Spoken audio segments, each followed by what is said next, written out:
Irmãos, nós estamos trabalhando naquilo que fazemos todos os anos, numa reprise do que são os pilares que a gente interpreta a Bíblia e vive como igreja. A gente tem, por enquanto, 7. Nós queremos ser um lugar de amar Deus e amar pessoas. Um lugar de amar Deus, por isso um lugar de amar pessoas, foi o que eu preguei domingo, retrasado. Ser uma igreja da palavra é o que eu vou falar hoje, por isso eu vou dizer já já. Em quarto lugar, ser uma igreja do poder. Nós cremos em que Deus é todo poderoso, Ele é Deus de milagre, em todas as áreas, como orou bem o Luciano. Nós cremos aqui que nós somos uma igreja de santidade, e essa santidade é relacional. A santidade tem a ver com boca aberta, com confissão, com não ter coisas escondidas. Santidade aqui não tem a ver única e exclusivamente com alguém que nunca falha, mas com alguém que não anda escondido, que anda usando o sangue de Jesus para lhe renovar todos os dias. Somos uma igreja de liberdade, e aqui não é liberdade para pecar, mas liberdade naquilo que não é pecado, liberdade na adoração, liberdade em muitas coisas que o Senhor tem nos dado, principalmente no Espírito Santo.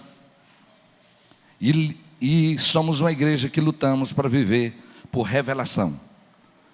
Cremos, como você vai ver hoje, a Bíblia é nossa regra de fé e prática, é a palavra logos, mas temos uma palavra rema, palavra de conhecimento, de revelação, por profecia, por sonhos, que nos conduz como igreja. Aleluia! Por isso, hoje eu quero falar do terceiro pilar, ser uma igreja da palavra. Amém? Vamos orar um pouco mais. Senhor, nós te agradecemos pela tua doce presença nesse lugar. E Senhor, renova agora o nosso entendimento pelo teu Espírito. Nós declaramos, Senhor, que toda incredulidade vai embora desse lugar e permaneça aquilo que é do Senhor, para louvor e glória do nome de Jesus. Aleluia! Aleluia! Irmãos, vamos ler comigo Mateus 22, 29. Vamos lá todos. Jesus respondeu, vamos lá? Vocês estão enganados, porque não conhecem as Escrituras, nem o poder de Deus. Mulheres, vamos lá? Jesus.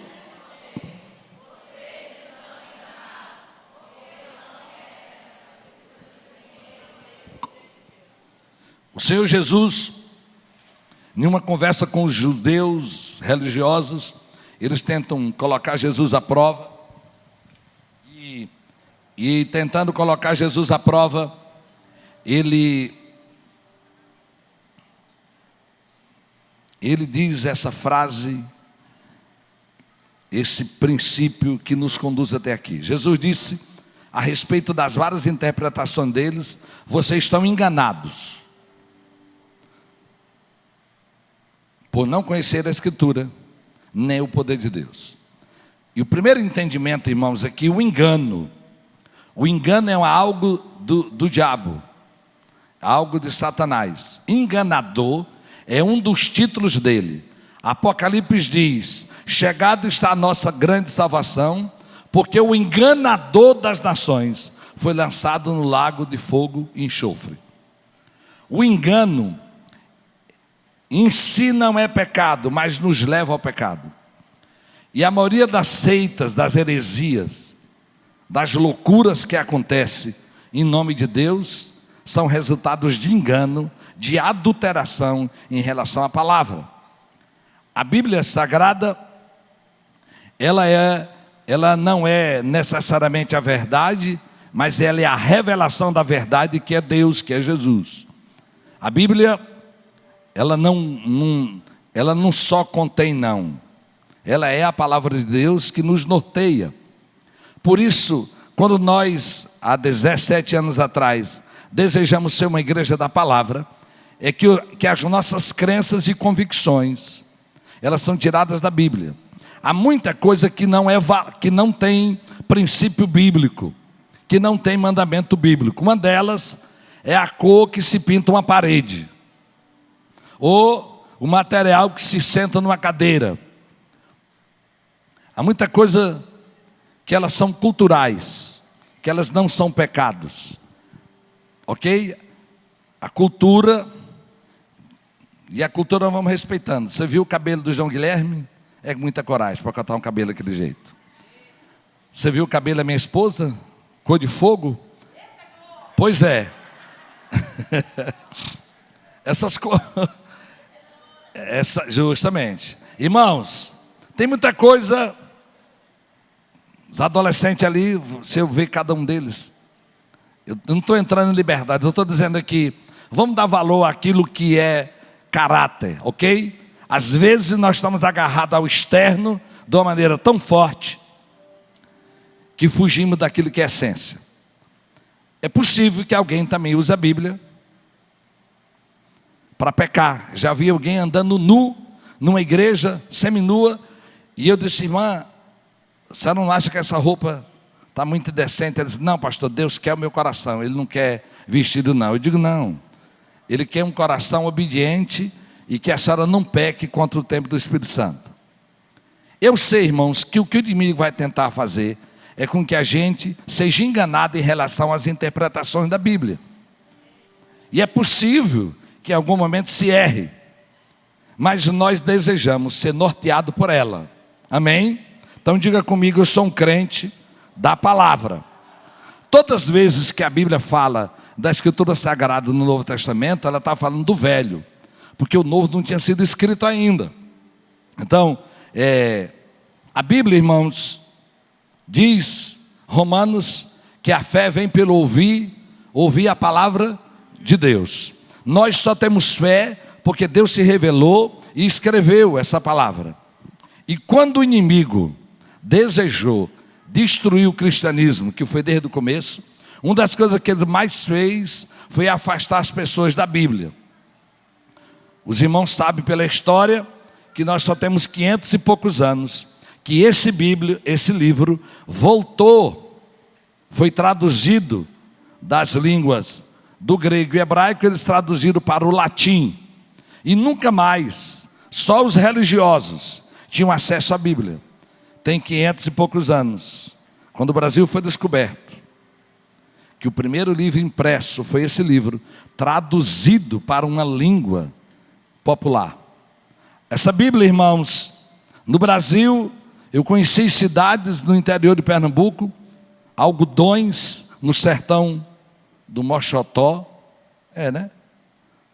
ou do Pajeú, sertão do Moxotó, em que queimavam Bíblias. O Diário de Pernambuco, um jornal antigo, mostrava Bíblias sendo queimadas. Diz um homem chamado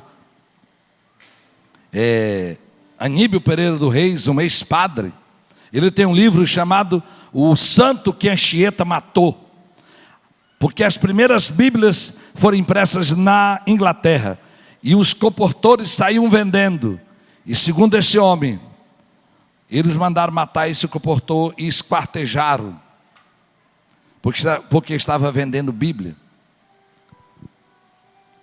Muitas pessoas no mundo ainda hoje, correm risco de vida por possuir uma Bíblia.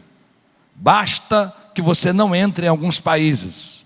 Há um país ligado à Ásia, em que meu pastor José Rodrigues foi, e ele tem um princípio, que em qualquer lugar onde a Bíblia dele estiver, ela tem que estar por cima, não pode ter nenhum óculos desse em cima. Ele diz: meu filho, tira aí por favor, para lembrar que a palavra de Deus sempre está acima. Então, quando ele foi arrumar a mala, ele não podia esconder a Bíblia debaixo, ele tinha que botar ela em cima. E quando a chefe de segurança mandou abrir, foi a primeira coisa que ela viu. Mas por algum milagre de Deus, ele pôde entrar. Aqui nesse templo, já, um missionário da MCM veio, me desculpa, eu não lembro o nome, ele era indiano, e a esposa dele passou no concurso da Arábia Saudita, enfermeira. Então ele foi para lá, pastor. Enquanto ela trabalhava para o governo, ele plantava igrejas. Uma perseguição muito grande, muito escondido.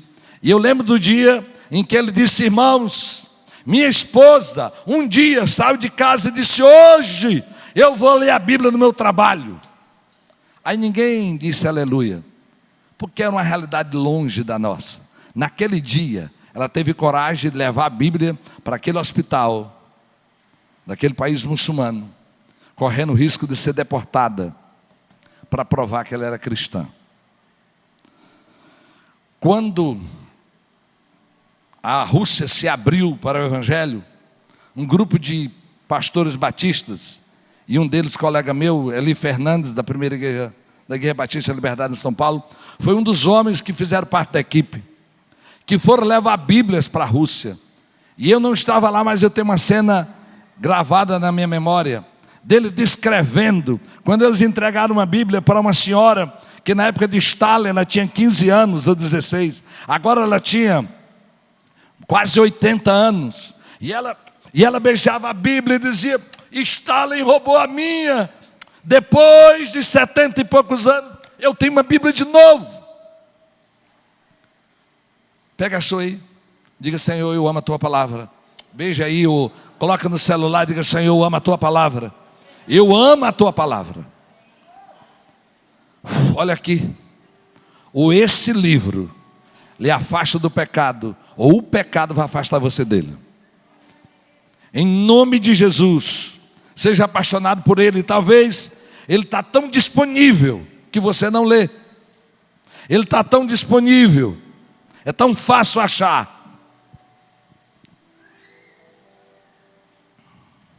Quando um povo se afasta dos valores bíblicos, esse povo começa uma degradação moral.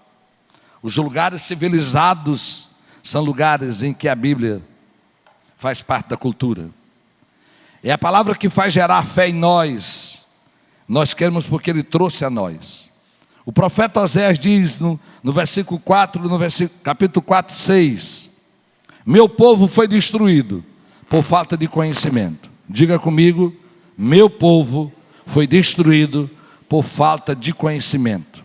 Todas as vezes que eu me afasto dos princípios da palavra, um processo de destruição caminha dentro de nós. A Bíblia conta a história de uma igreja lá de Bereia, lá em Atos 17, 11. Diz que os bereanos eram os mais nobres do que os tessalonicenses, pois receberam a mensagem com grande interesse, examinando todos os dias as Escrituras, para ver se tudo era assim mesmo. Diga comigo: me faz um crente bereano, Jesus. Diga: me faz um crente bereano que ama a tua palavra. Irmãos, e em 2 Timóteo 3, 14, o Espírito de Deus fala a Timóteo: quanto a você, porém, permanece nas coisas que aprendeu, e das quais tem convicção, pois você sabe de quem o aprendeu, porque desde criança você conhece as sagradas letras, que são capazes de torná-lo sábio para a salvação mediante a fé em Jesus. 16, vamos ler todos nós. Toda a Escritura é inspirada por Deus e útil para o ensino, para a repreensão, para a correção e para a instrução na justiça, para que o homem de Deus seja apto e plenamente preparado para toda boa obra. Diga comigo: não tem crente sem Bíblia. Diga: não tem crente sem Bíblia. Irmãos, você pode ser alguém como o ladrão da cruz, que conheceu Jesus na hora da morte. Mas, irmãos, essa palavra vai conduzir, ela vai conduzir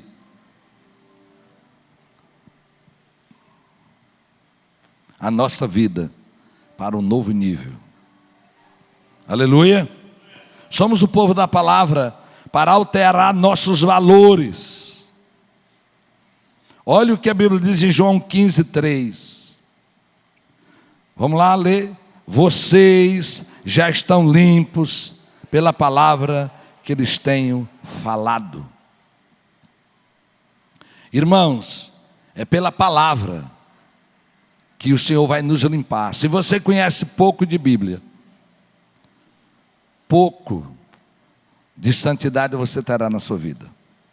E eu quero dizer algumas coisas para você como seu pastor, que está aqui, se no decorrer de uma conversa, seja sobre qualquer assunto, com alguém, no período de meia hora a uma hora, conversando com alguém, e não saltar de dentro de você algum ensino bíblico, alguma referência, alguma indicação, significa que você tem pouco de Bíblia dentro de você. Diga misericórdia. Irmãos, tem que sair algo dali. Tem que sair algo. Teve uma época na nossa vida, quando não tinha celular, e nós morávamos no Recife, e o telefone da nossa casa, por um número, caía num frigorífico ibérico. Meu amigo, aquilo cansava a gente demais. Um dia minha esposa fechou o frigorífico, a pessoa ligou, o frigorífico ibérico, minha esposa disse: fechou, senhor, fechou, porque ligava várias vezes por dia uma ligação errada. Um dia o homem ligou, o seu Marco do frigorífico ibérico, que ligava demais para esse Marco, minha esposa disse: o seu Marco morreu. Morreu nada, morreu. Senhora, eu falei com ele ontem, morreu. Era demais, ele não fazia quase nada. E nós combinamos algo. Eu digo: amor, nós vamos combinar uma coisa. Nós vamos falar da Bíblia. Nós vamos aproveitar, porque alguém vai ligar para nós, talvez nunca ligue de novo. Então, quando o telefone era errado, eu pegava e dizia: o senhor tem Bíblia em casa? O quê? O senhor ligou errado, aqui é a casa de um pastor. O senhor tem Bíblia na sua casa? Irmãos, várias pessoas que choravam, que a gente orava por eles, e uma delas foi o Henrique, que através da ligação errada, eu conheci, convidi para a igreja, ganhei ele para Jesus e batizei ele e a família dele. Dá uma glória a Deus. Nessa mesma época de telefone, que era só fixo, a pastora Tiene, ela dizia: pastor, eu orava e dizia: Deus, eu vou discar o número aqui que eu não sei onde é, e onde cair eu vou falar de Jesus. E fez muitas vezes. A gente tem que crer no poder da palavra. Nós vamos entregar uma palavra para alguém e crendo absolutamente, irmãos, que ela alterará a vida de uma pessoa. Onde tem ensino da Bíblia, irmãos, a Bíblia diz que nenhuma palavra volta vazia. Você pode lançar e algo acontecerá. Entregue a Bíblia. Pedro, está onde? Pedro, meu filho, anota aí. Projeto da Bíblia nos carros, para eu não esquecer. Olha aqui, irmãos. E o outdoor ali do lado de lá. Olha o que diz Romanos 14, 4. Vamos lá, todos nós? Pois tudo que foi escrito no passado, foi escrito para nos ensinar, de forma que, por meio da perseverança e do bom ânimo, precedente das Escrituras, mantenhamos a nossa esperança. Você pode dizer amém? Irmãos, a Bíblia é o registro do que Deus construiu. Você imagina um povo sem Bíblia. Imagina. Sem Bíblia, sem o registro do que Deus fez na história. E olha o que a Bíblia diz em Salmo 119, 105. Mulheres, leia comigo. A tua palavra é lâmpada que ilumina meus passos e luz que clareia o meu caminho. Irmãos, onde tem verdade bíblica, é algo alterado na sua vida. Algum dia você pode ter alguém aqui pregando e trazendo um sonho, ou uma revelação, uma palavra de conhecimento, uma profecia. Mas o centro desse culto é Bíblia. Amém? É Bíblia. Se você olha para templos romanos, construídos na Idade Média, o púlpito era lá do lado da igreja, o meio era a lembrança do sacrifício de Jesus, mas não tinha Bíblia. Você pode imaginar que até 50 anos atrás, nossos avós iam todos os dias para uma missa que era 50 ou 60, que era em latim. Eles não sabiam nada de latim. Imagina vir para um templo em que eu não entendo nada de latim, que alguém conduz. A Bíblia precisa estar em tudo na nossa vida. Eu vou falar de algumas coisas práticas, começando para a minha casa. Se você for no banheiro da minha casa e sentar, tem um versículo na sua frente, na porta, em todos os banheiros. Enquanto você for fazendo alguma coisa, olhe um versículo bíblico. Onde é que você tem Bíblia? Onde é que você tem Bíblia? Quando a gente olha para a história de Jesus, com 12 anos, Jesus já sabia de Bíblia. Irmãos, e é uma preocupação nossa. Quem é crente de 10 anos para cá? Levante a mão. Quem é crente de 10 anos para cá? De 1 até 10 anos, levante a mão. De 1 até 10 anos. Os outros todos têm mais de 10 anos de crente? Quem tem mais de 10 anos de crente, levanta a mão aí. Pronto, esse povo ainda de 10 anos de crente, eles ainda sabem versículo. Mas essa galerinha de 10 anos para cá, só sabe se é meu pastor não faltará. Só sabe tudo posso naquele que me fortalece. Jesus chorou. Diga misericórdia. Irmãos, lá os alunos, os acolhidos dos nossos centros de recuperação, sabem mais versículo que a metade dessa igreja. Porque lá só come depois que recita o versículo. E eu que passo vergonha, que levo alguns pastores da Nova Aliança, vamos comer aqui, pastor, cita um versículo aí. Você é meu pastor, não faltará. Eu digo, tome vergonha, rapaz. Aí eu digo, não vale ser meu pastor, não vale tudo possa, não vale, Jesus chorou. Irmãos, é impressionante como algum daqueles rapazes que tem Bíblia na cabeça, eles invocam essa palavra, e é por isso que nós ensinamos ela a eles. Eles invocam essa palavra para alterar a vida deles. Eu tenho um obreiro, um desses obreiros, não era usuário de droga, mas um obreiro. E ele foi para a cidade, e lá arranjou uma namorada, e resolveu um dia namorar num apartamento, que ninguém ia chegar. Então chegou a tentação, a fome com vontade de comer. Começaram a tirar a roupa, para lavar a roupa, eu acho aí. Quando eles estão tirando a roupa, o doce Espírito de Deus disse para ele, Tiago 1,12, e ele é bom de Bíblia. Tiago 1,12. Feliz é o homem que persevera na hora da tentação, porque depois de aprovado receberá a coroa da vida. Veste, minha filha, veste a roupa, veste a roupa, vamos. Veste a roupa.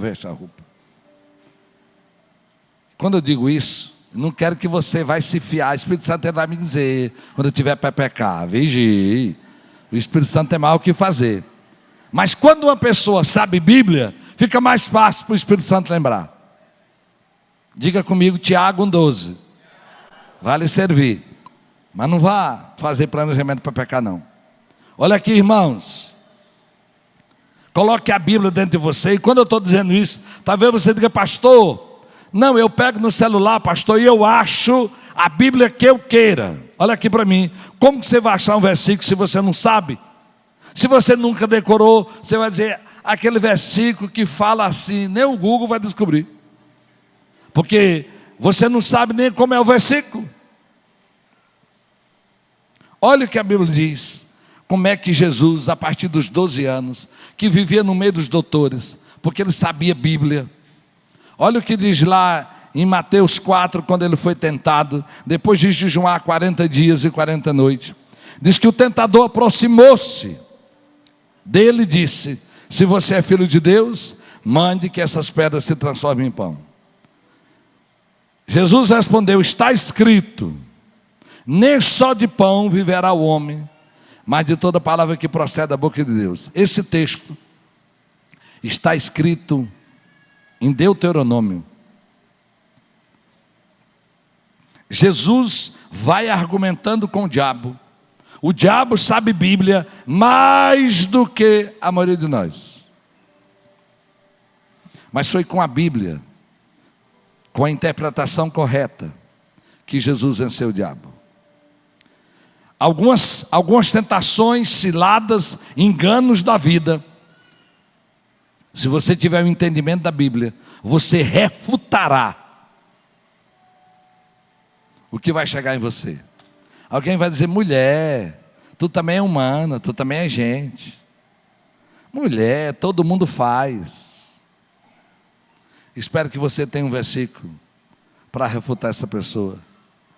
Diga: mulher, a Bíblia diz que eu sou sal e luz do mundo. A Bíblia diz que a minha luz deve brilhar diante dos homens, para que resplandeça a glória de Deus.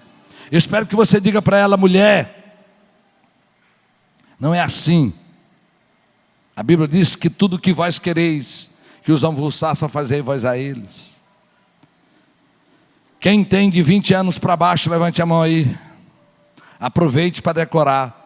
Quase todos os versículos que eu decorei na minha vida, decorei nessa idade de vocês, de 20 anos para baixo. Jesus é bom de Bíblia. Aleluia. Diga comigo: nós somos o povo da palavra. Aleluia. Diga: eu sou da palavra. Ok? Porque, irmãos, há muitas situações. Se você não é da palavra, todas as vezes que o Congresso Nacional criar uma lei, independente se é do seu partido ou não, você vai ver a opinião de Deus. Quem é da palavra, a primeira coisa é a opinião de Deus. Aleluia.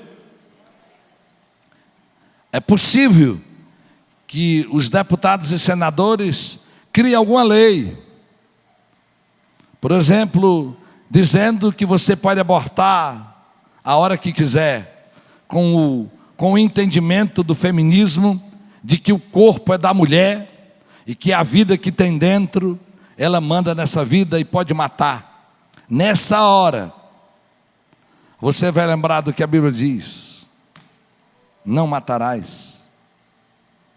Você vai lembrar disso. Você vai lembrar de quando fizeram uma lei de que você pode divorciar, como ela é no país hoje, por qualquer motivo. Alguém hoje vai no cartório, se não estiver bem, se divorcia. Cuidado. O que é que a Bíblia diz sobre separação? Sempre será pecado. Sempre será pecado, ou um dos dois vai pecar. Se você lê a palavra, o divórcio não é uma saída para a sua vida. O divórcio é como amputação, é com o último dos recursos. Não, mas meu marido me traiu, a Bíblia diz que eu tenho o direito de me separar. É verdade, só não manda se separar. Em caso de pornéia, de imoralidade, mas a Bíblia não manda, a Bíblia não exclui perdão em nenhum lugar. O que é que a Bíblia diz a respeito dos seus conceitos? Irmãos, o que tem de gente fazendo coisas desonestas em nome de Deus, e ainda dizendo que Deus lhe abençoou, de alterando completamente, mentindo.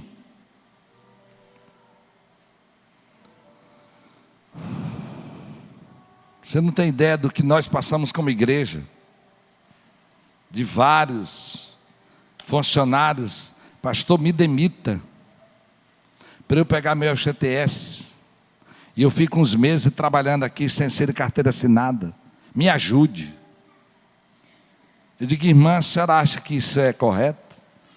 O seguro-desemprego é para uma pessoa desempregada. O governo está pagando uma pessoa que está desempregada. A senhora, eu estou fazendo um acordo para a senhora poder reformar sua casa, e agora a senhora vai receber seguro-desemprego. Irmãos, valendo a palavra, deixe o Espírito Santo ativar em você Isso tem respaldo na Bíblia.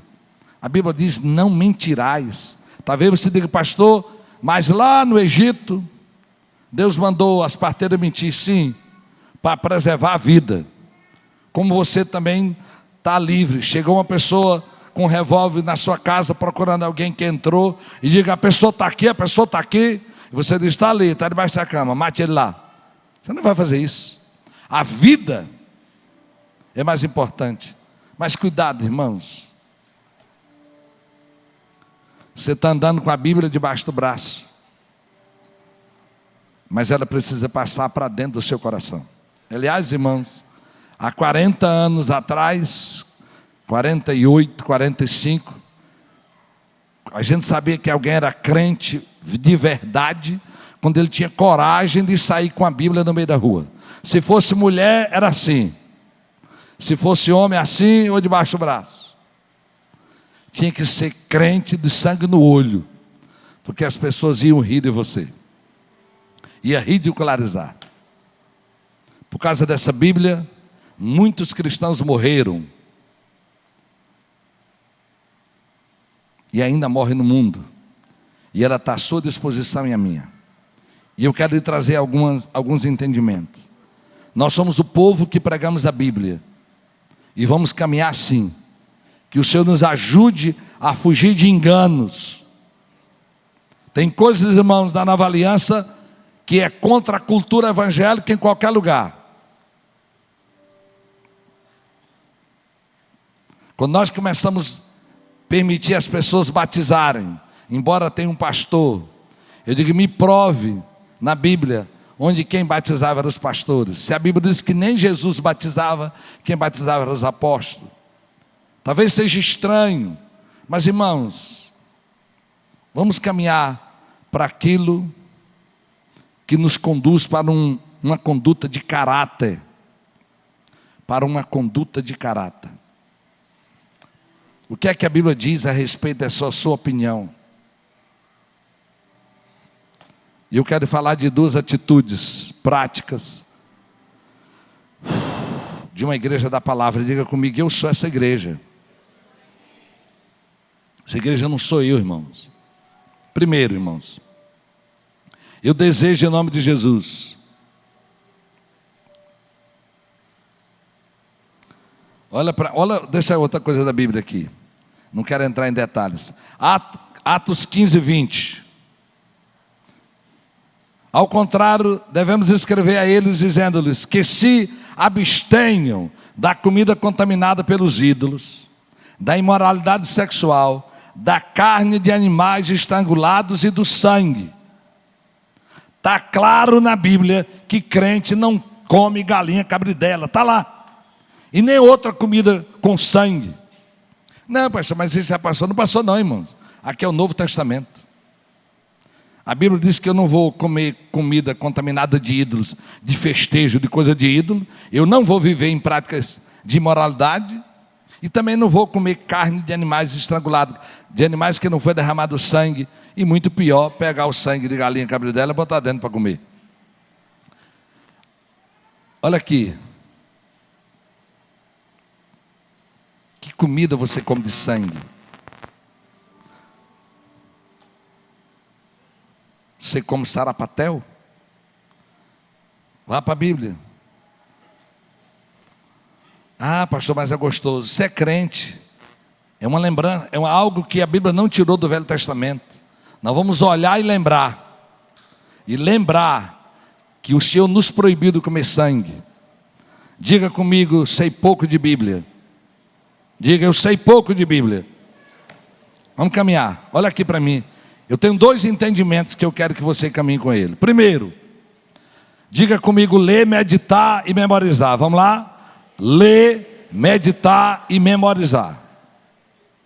Tem um lugar para você ler a Bíblia. Tem um tempo e tem um lugar. Se você não foi disciplinado,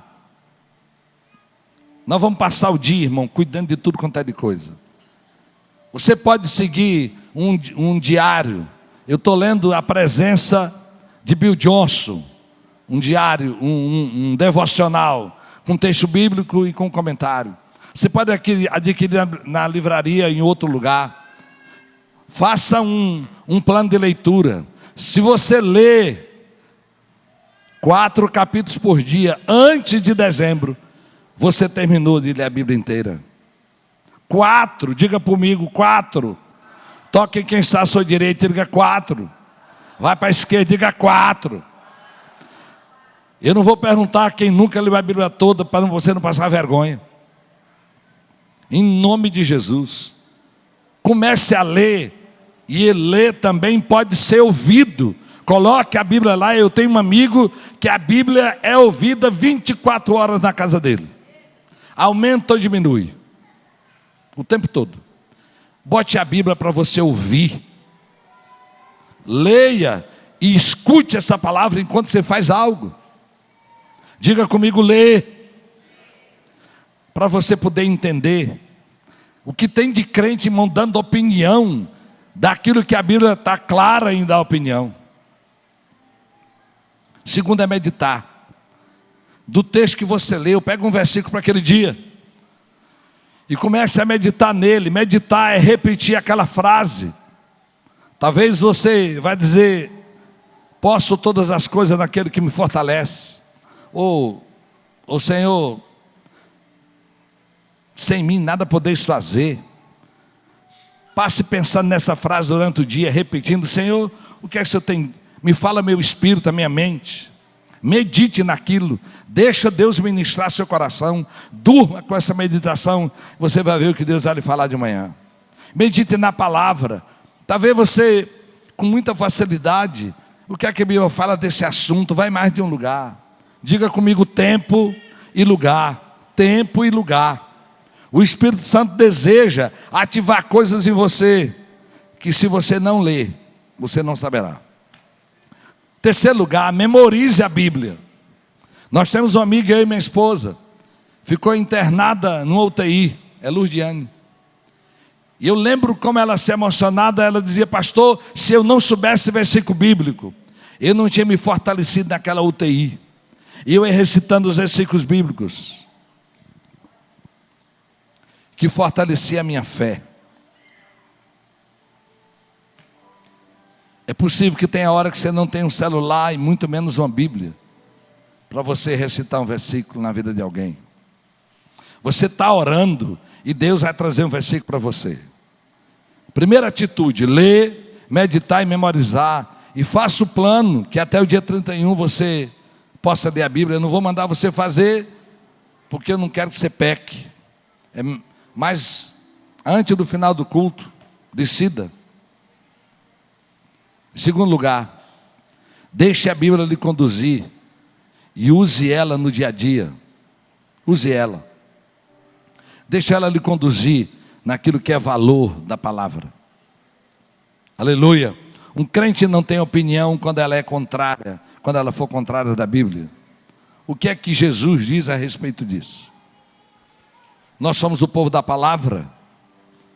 Aleluia. Eu quero que você se coloque em pé, por gentileza.